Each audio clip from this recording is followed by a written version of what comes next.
Okay, here we are. It's the weekend video. This is Enda here from bullwaves.org. Check out bullwave.org if you like what I do, if you like wave analysis. Let's get into the charts. We're going to go start on the FX markets, and then we will move on from there. Someone put a comment in there last week, and they said, are you always bearish? uh, it feels like I've been bearish for a while. That's the honest answer. And it doesn't feel comfortable being this, how would you say, being this, feeling like a clarion caller, feeling like a town herald. But yeah, not always bearish. I do love the life that God gave me, but in terms of economics, in terms of outlook for the market, we're pretty screwed, and that's the honest truth. Okay, here is euro dollar. Currencies are a different beast, you know. It's not particularly about value. It's not particularly about how would you say? It's not even about purchasing power. It's not even about. It's very sentiment driven. It's not about what's happening in the economy. You know, to a large extent, I expect a major run up in the dollar to begin this next recession, depression, whatever it's going to be. I expect a major run up in the dollar. I expect a major run up in U.S. Treasuries. Oh, there you go. I'm not bearish on everything. I'm actually bullish on U.S. Treasuries. So get yourself into the TLT or something, because I think there's a major run in higher in U.S. Treasuries. They're just so seriously so oversold beyond belief. So here is euro dollar. This is a triangle I'm following. So it's a triangle within wave 2. So we have wave 1 up, we have wave A of 2, then we have an A, B, C, D, and E will be a triangle, and then we'll head lower into wave C. So it's a triangle B wave within wave 2. So let's get into the 4-hour chart. You can see here possible top in wave C coming into play here, and we are turning down this week. Let's see, on the hourly chart, I'm slightly different. There is a possible top in wave C, but I am allowing for one more pop above that up to about that 109 area before turning down into wave D on the hourly chart. But for all intents and purposes, wave C is pretty much done, and we should head lower into wave D next week on the hourly chart. We were looking at this corrective pattern. Forgive me, I'm kind of sipping on a cup of tea here. It's suddenly turned cold in the last couple of days in Ireland. So we had this lovely run of nice, warm, hot weathers, up into 20 degrees, and now we're plunged back into cold weather again. So I'm feeling it in my bones, man. Anyway, I was looking at this kind of progressing channel decline within the channel this week, and tempted to turn down into wave D, but I think it still should be viewed as part of this wave C of C. So I'm looking at a possible ending diagonal pattern here within wave C. So that's 5 waves up. So 1, 2, 3, 4, and 5. We've got an overlap between wave 1 and wave 4 now. So wave 5 should pop above, 109 to complete, and then we'll turn down into wave D. That'll complete 3 waves up in wave C.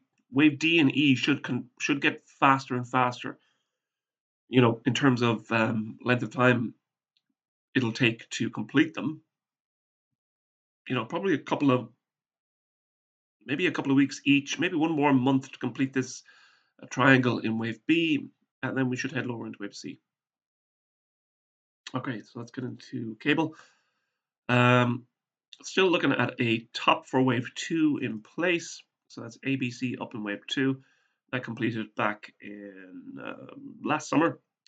And then we got a wave 1 down and a possible wave 2 off that low. So that's a wave 1 and 2. Excuse me. Sneezing also. Okay, so we've got this 4-hour chart here. We've got a possible wave 1 down off the wave 2 high. So that's the wave 2 high.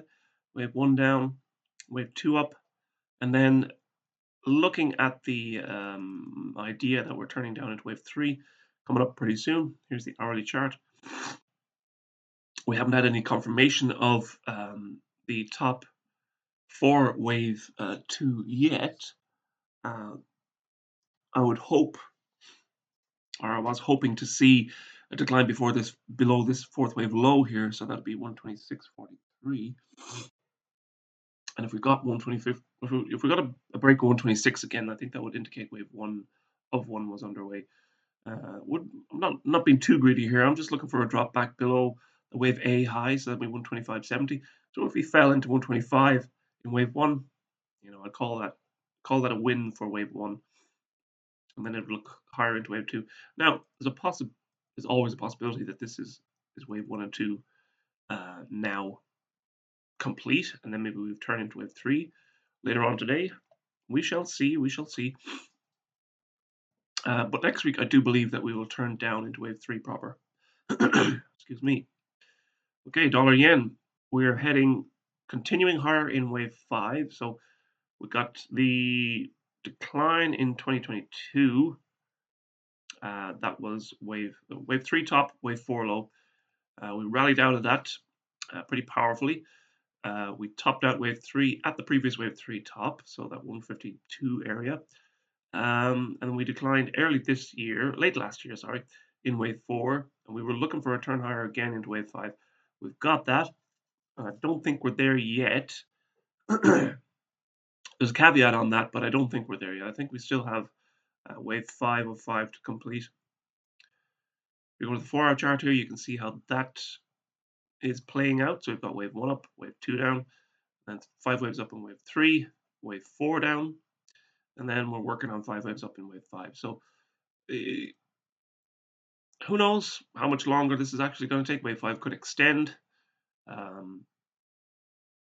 But as long as the upside bias is there, I'm going to continue looking for a run up, let's say probably towards 160 at least. Maybe as high as 165 to complete wave 5 of 5 of 5. Okay, so let's move on. Here's the Dow. This is the weekly chart in the Dow. You can see that I've been charting, or ever since early this year, been charting this top as a wave B. So it's a false. It's a lie, basically. What we have here, ladies and gentlemen, is a lie. We have a new all-time high, but it's a lie. It is not a how would you say? It's not an orthodox top. It's a B wave top. That means it's a sucker top. There's nothing underneath this. There's nothing holding this up. We have a reckless, across the world, we have governments that are just so reckless, and they are spending the economy. They are basically the economy. So the U.S. government is basically the economy. And in some ways, it's the economy of the world, because they're, running a $1 trillion $1 trillion deficit every 3 months. And how do you think that's going to turn out? Some people will say, inflation, but just look at crude oil. The monetary inflation that is coming from deficit spending is only holding back the torrent of deflation that is brewing underneath. There's such a snapback coming in this economy that I think it's going to sidewind people like they've never been sidewinded before. Okay, so it's a B wave high. We have wave A down from the top in 2021 December 21 into the low in September 22. And then we've had 3 waves up ever since then. September 22. We've been going up for a year and 20 months probably now. Overall, it's a B wave top. There's nothing to support it underneath. The initial target for wave C would be a break of wave A, so that'd be 28,500. I think we're going way lower than that, to be quite honest. I think we'll probably go back to the COVID lows, 18,000 probably, in wave C, and that'll complete the first leg down in wave A. Now, if things turn out differently, if this is actually at 1 degree higher in black here, if this is wave A in black and that's wave B in black, then wave C in black goes all the way down towards the 2008 lows. So that's why I'm bearish. Okay, for the daily chart, you can see this 3-wave pattern higher. We've touched that upper trend line twice now, hence the reason why I thought the previous high was actually the top. We had a small throw over and then an impulsive looking decline. So far we've had a bounce back to a new high, but it's not living too long. We retraced it a little bit this morning or this week. In the last couple of days we've retraced. It's beginning to look impulsive downwards.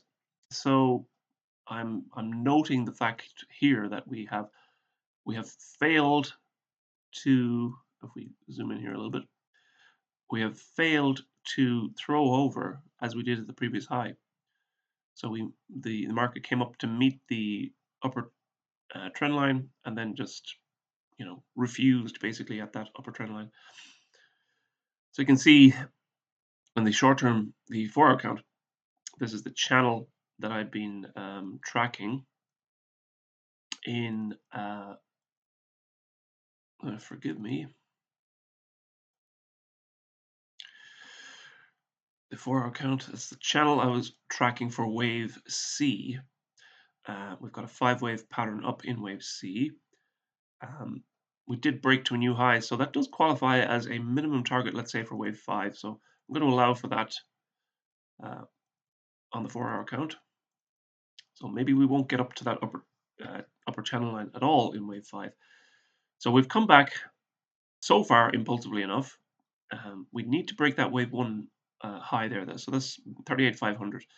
If we break 38,500 and we continue with the impulsive decline, then we've taken out that wave 1 top, which will flip the, let's say, the probability matrix for this rally, and it'll flip it in favor of a top in place and moving lower impulsively again. If we break the wave 4 low, so that's 37,200 call it, then we are on for the longer term decline again. So I'd love to see that happen next week. It'd be awesome if we broke that 37,200 next week.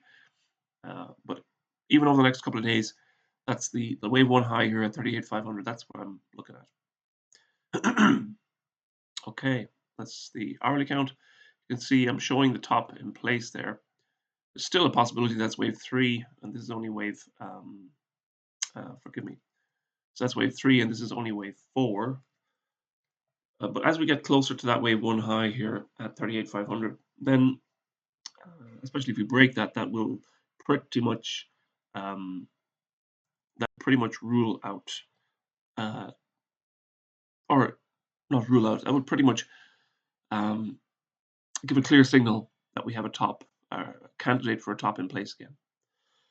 Anyway, today or yesterday we had a nice impulsive step lower. So for today, I'm looking for a continuation within this 5-wave decline.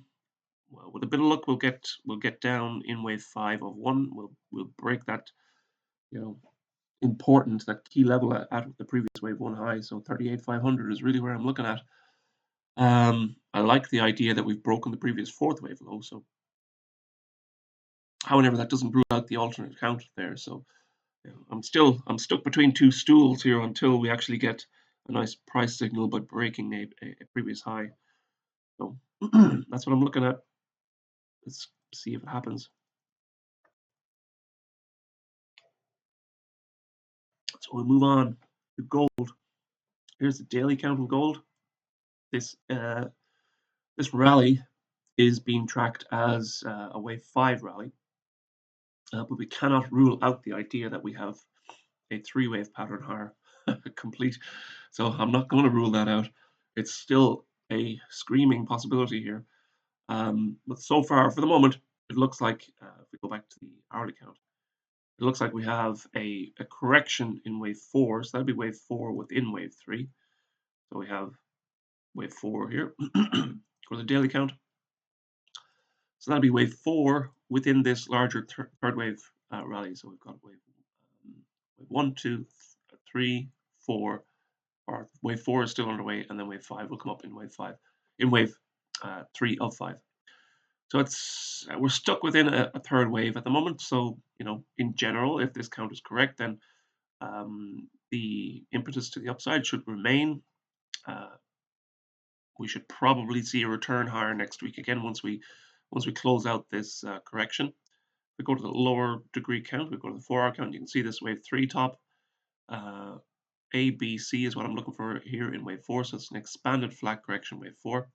If we go to the hourly count, you can see that wave 3 top, possible 3-wave down in wave A, 3-wave up in wave B, and we're looking at 5 waves down into wave C.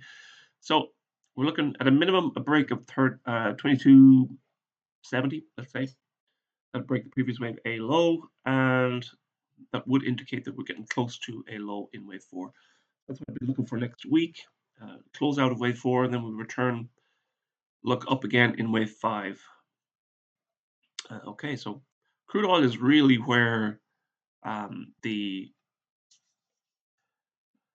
rebuttal to the stock market is continually occurring. And the thesis being here, if your economy is so strong and demand is so strong, well, why is crude oil, impulsively moving lower? And we continue to create lower highs. We continue to have the impetus to the downside. If we had a roaring economy, this wouldn't be so.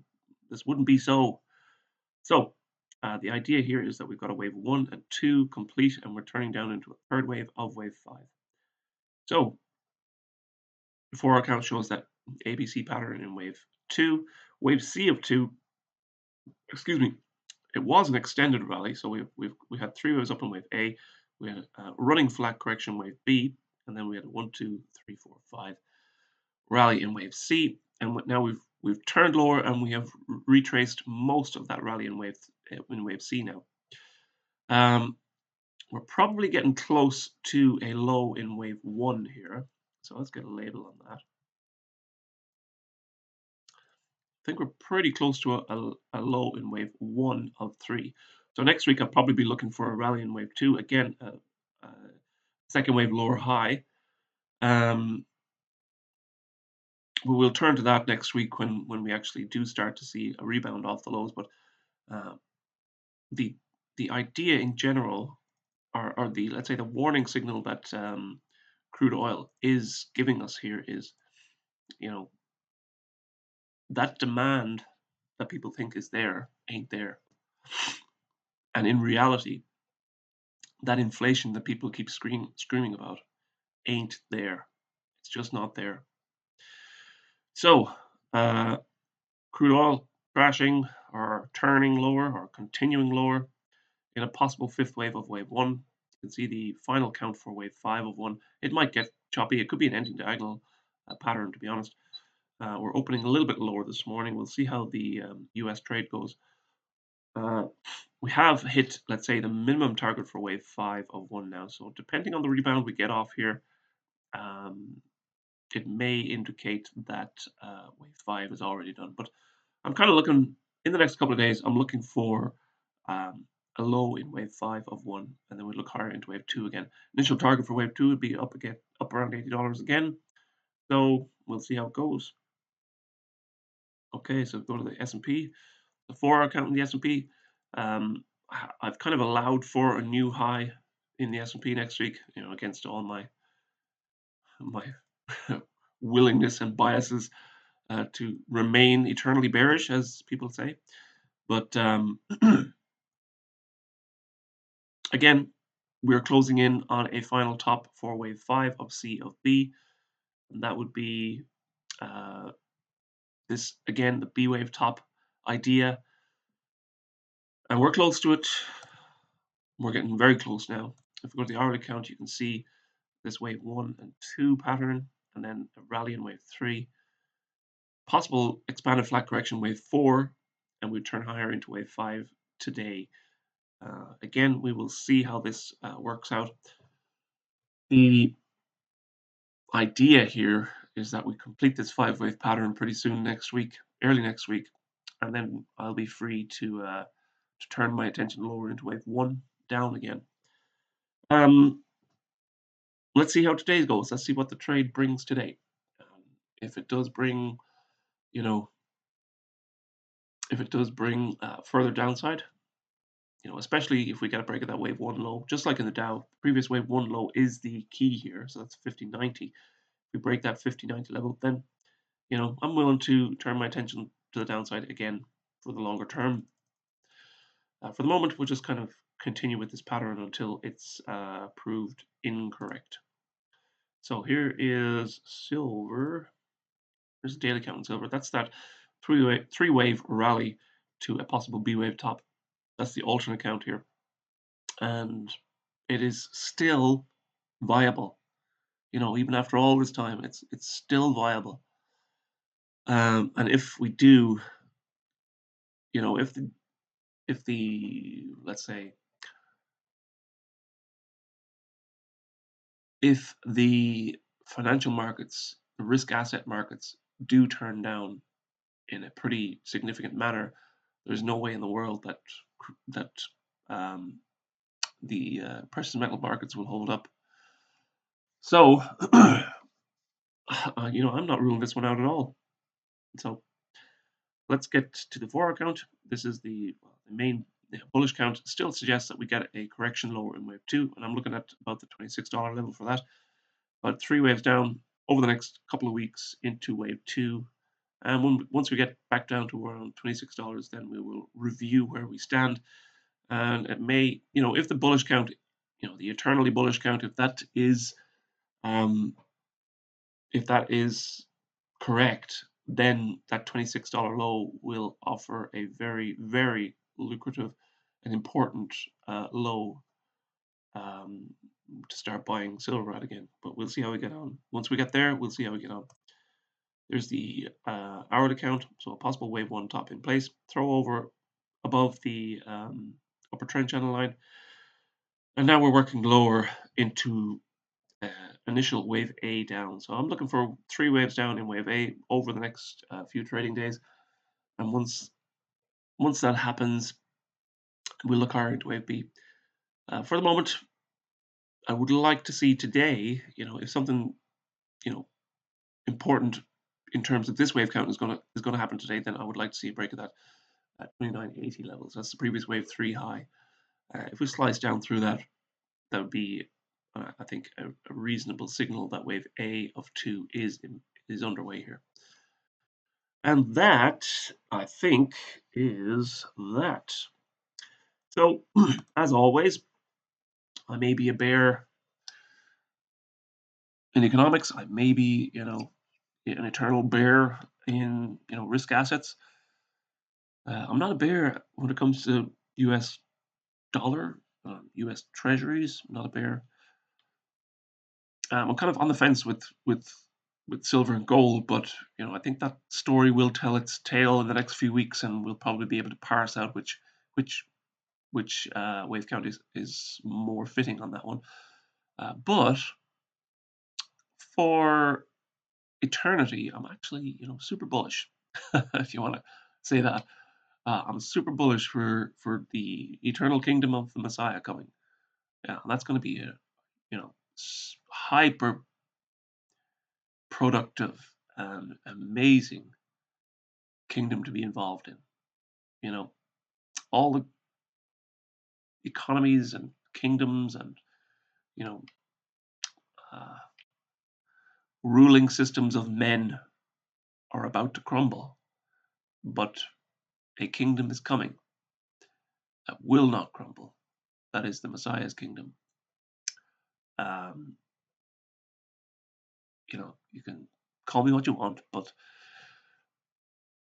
God came down to earth 2,000 years ago, and he fixed the sin problem. And it all goes back to the garden. If you want to understand what Jesus actually did, is you go back to the garden, go back to the Garden of Eden. Adam and Eve lost the Spirit of God. They sinned, they lost the Spirit of God. And we have this curse that we are under. It's called original sin. Adam was created with the Spirit of God on him. They sinned.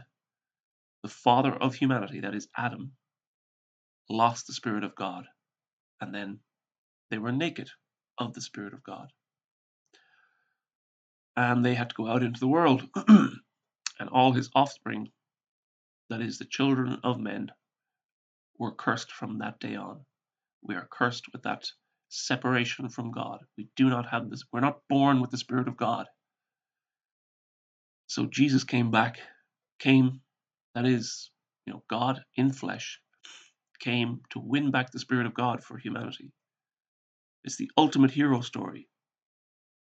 If you love hero stories, it's the ultimate hero story. He gave his life. He gave his life, lived the perfect life, gave his blood to win back the Spirit of God for humanity. So he is your hero. And who doesn't love a hero? And your enemy, the devil, is against you. And he doesn't want you to hear this story. He doesn't want you to hear the hero story of Jesus, the eternal hero, our great God and Savior. He wants to keep you in blindness. He wants to keep you in darkness. He is the enemy of your soul. And he'll turn your attention off whenever anybody wants to talk about, Jesus. Jesus, Yeshua, is the most maligned spiritual character, spiritual leader on planet Earth ever existed. He's the most maligned. When you hit your finger with a hammer, whose name do you curse out? It's Jesus' name. When people are bantering and calling each other's names, whose name do they throw around? It's Jesus' name. Which religious denomination on planet Earth is the most maligned, is the most joked about, is the most cursed and kicked down, is the most railed against?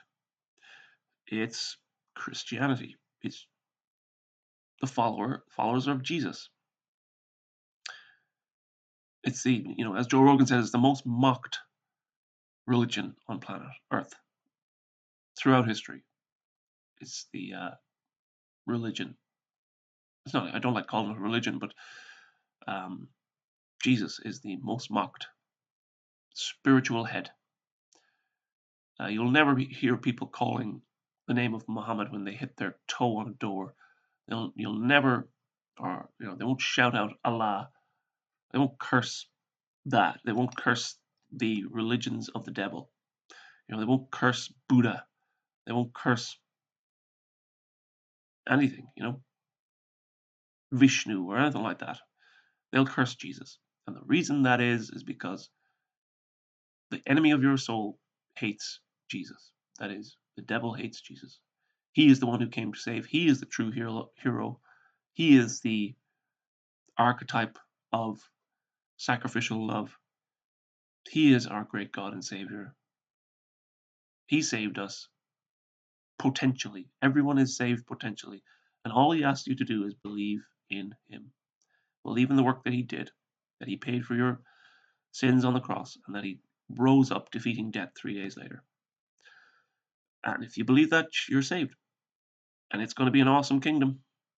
It's going to be an awesome kingdom. I'll go along the stock of the kingdom of Jesus Christ. Go along that stock.